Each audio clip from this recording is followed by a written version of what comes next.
માતાના ઠપકાથી માઠું લાગી આવતા સિકંદરાબાદથી વલસાડ આવી પહોંચેલી બાળકીને પરિવાર સાથે પુનઃ મિલન કરાવતી વલસાડ રેલવે પોલીસની ટીમ, નાયબ પોલીસ મહાનિરીક્ષક સરોજકુમારી પશ્ચિમ રેલવે વડોદરા તથા નાયબ પોલીસ અધિક્ષક પશ્ચિમ રેલવે સુરત વિભાગ ડીએચ ગોર સાહેબ દ્વારા બિનવારસી બાળકો તથા મહિલાઓને શોધી કાઢવા માટે આપેલી સૂચનાના આધારે પોલીસ ઇન્સ્પેક્ટર એમબી વસાવા દ્વારા રેલવે સ્ટેશન વલસાડ ખાતે બિનવારસી બાળકો તથા મહિલાઓને શોધી કાઢવા માટે સી ટીમને સૂચના આપી હતી, જે સૂચનાના આધારે ફરજ બજાવતા વુમન્સ કોન્સ્ટેબલ પુષ્પાબેન બાબુભાઈ, જેઓ તારીખ 6/6/2025ના રોજ વલસાડ રેલવે સ્ટેશન ઉપર પેટ્રોલિંગમાં હતા, જે દરમિયાન એક બિનવારસી બાળકી મળી આવી હતી, જે બાળકીને પૂછપરછ હાથ ધરતા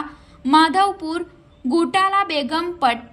હૈદરાબાદ મૂળ ગામ કહરિયા બાંકા બિહાર હોવાનું જણાવ્યું હતું અને તેની માતાએ અભ્યાસ કરવા બાબતે ઠપકો આપતા તેને માઠું લાગી આવતા ઘરેથી કોઈને કંઈ પણ કહ્યા વિના સિકંદરાબાદ રેલવે સ્ટેશન આવી સિકંદરાબાદ રાજકોટ એક્સપ્રેસ ટ્રેનમાં બેસી વલસાડ રેલવે સ્ટેશન ઉપર ઉતરી હોવાનું જણાવ્યું હતું. તેમજ બાળકીને તેના વાલી વારસ માટે પૂછતા પોલીસને ગુમરાહ કરવા માટે અલગ અલગ વાતો જણાવી હતી. ત્યારબાદ વલસાડ રેલવે પોલીસ મથક ખાતે બાળકીને લાવી વલસાડ રેલવે પોલીસની ટીમે સમગ્ર બાબતને ધ્યાને રાખી તાત્કાલિક ધોરણે તેમના વાલી વારસની શોધખોળ કરવા માટે તજવીજ હાથ ધરી હતી. જોકે પોલીસ તપાસમાં તેમના વાલી વારસ મળી આવ્યા હતા. જોકે વધુ તપાસમાં માધાપુર પોલીસ સ્ટેશનમાં બાળકી અંગે અપહરણ મુજબ ગુનો નોંધાયો હોવાનું પણ વધુમાં જાણવા મળ્યું હતું. વલસાડ રેલવે પોલીસની ટીમે